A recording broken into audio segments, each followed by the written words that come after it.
나는 하나님을 느꼈지만 알지 못했다.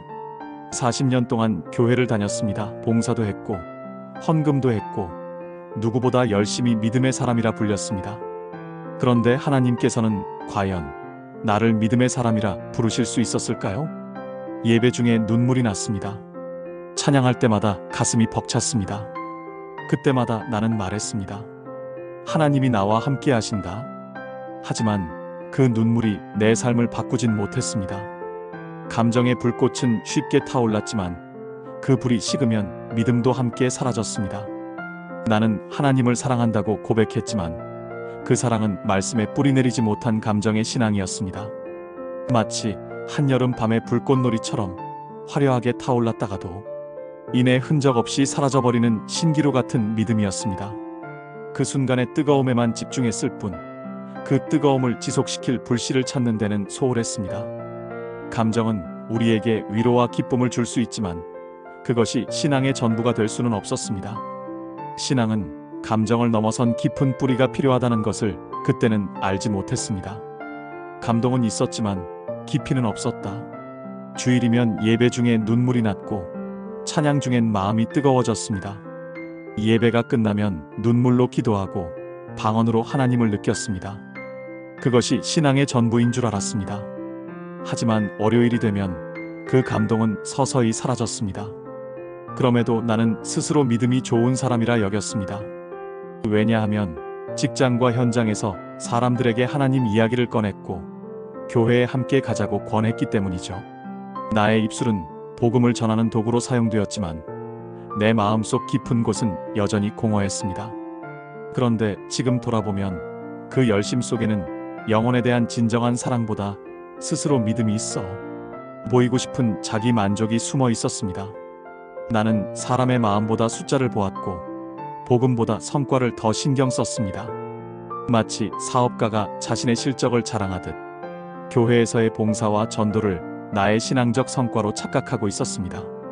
하나님을 전한다면서도 정작 하나님의 마음은 몰랐습니다. 그분의 고통과 사랑, 그리고 구원의 계획을 피상적으로만 이해하고 있었습니다. 나의 열심은 내 생각과 감정을 바탕으로 한 것이었지 하나님의 말씀과 뜻에 뿌리를 둔 것이 아니었습니다.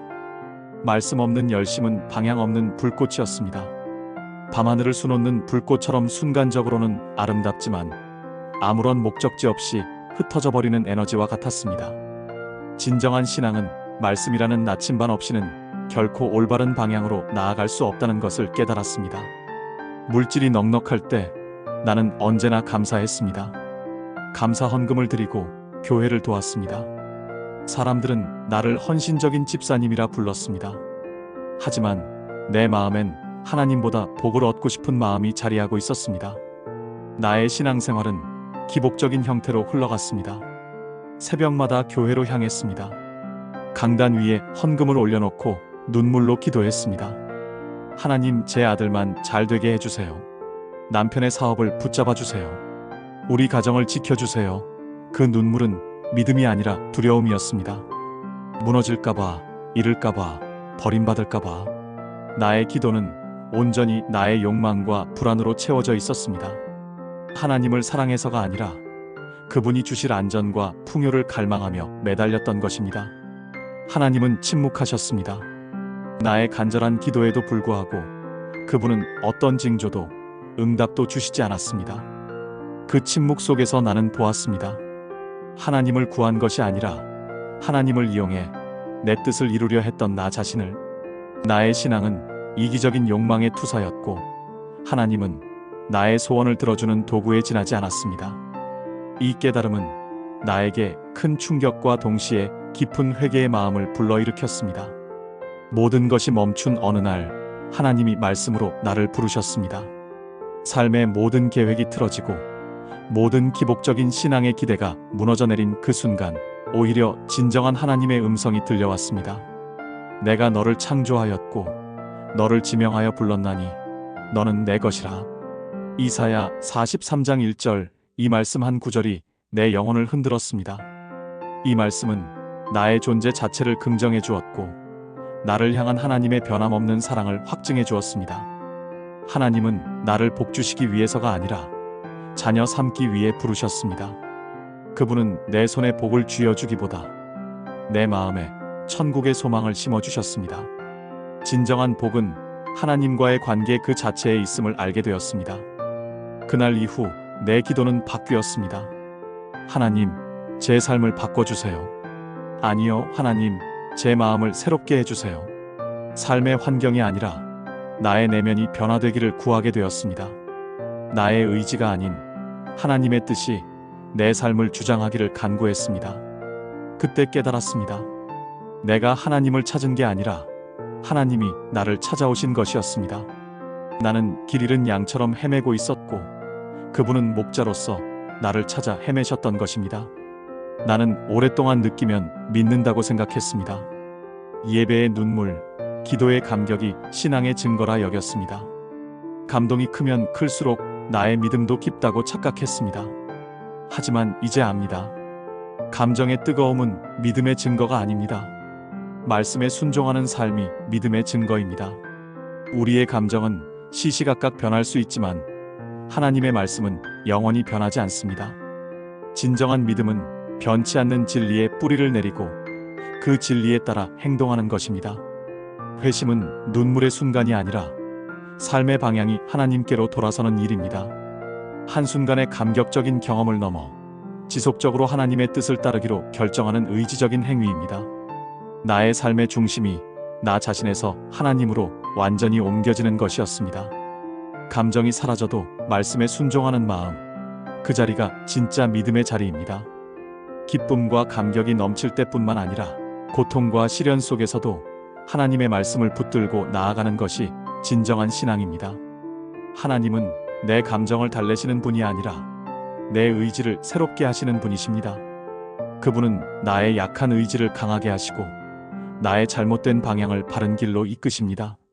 진짜 회심은 눈물로 시작해 삶의 변화로 완성되는 여정입니다.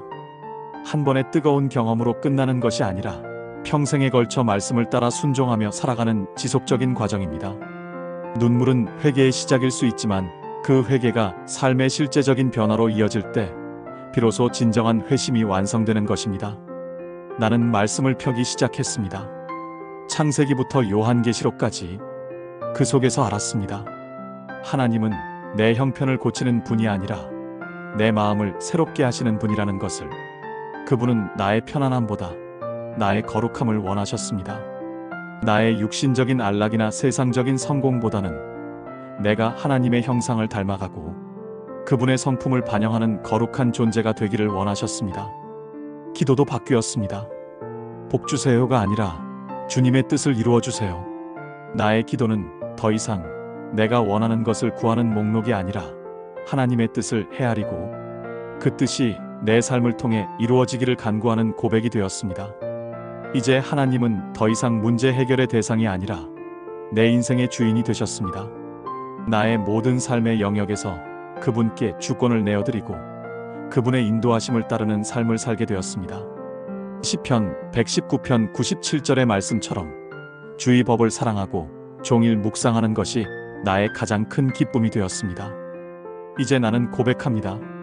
내가 원했던 것은 복이었지만 하나님은 나 자신을 원하셨습니다. 감정이 사라져도 변하지 않는 사랑, 그것이 진짜 은혜였습니다. 이 변치 않는 사랑이 나에게 진정한 안정과 평안을 주었습니다. 하나님은 내 감정의 파도에 흔들리시는 분이 아니라 그 파도를 잠잠케 하시는 분이십니다. 나의 혼란스러운 마음과 불안한 영혼을 진정시키시고 폭풍 속에서도 고요함을 주시는 분이십니다. 복은 사라질 수 있지만 하나님은 영원히 내 안에 계십니다. 물질적인 복은 한순간에 사라질 수 있고 건강이나 명예 또한 영원하지 않습니다. 하나님이 주신 복보다 하나님 자신이 나의 복이라는 것을 이제 확신합니다. 나의 삶의 가장 큰 축복은 바로 하나님, 그분과의 관계이며 그분 안에 거하는 것입니다. 마태복음에서 예수님께서 말씀하신 천국 복음을 이해하게 된 것입니다. 40년의 세월이 흘렀습니다. 나는 하나님을 느꼈지만 알지 못했습니다. 그러나 이제 말씀 속에서 하나님이 나를 자녀 삼으시고 천국의 소망을 주셨다는 것을 압니다. 이제 나는 복이 아니라 하나님 그분을 믿습니다. 내가 주의 법을 어찌 그리 사랑하는지요. 내가 그것을 종일 묵상하나이다. 시편 119편 97절. 하늘과 땅은 없어지겠으나 내 말은 결코 없어지지 아니하리라. 마태복음 24장 35절.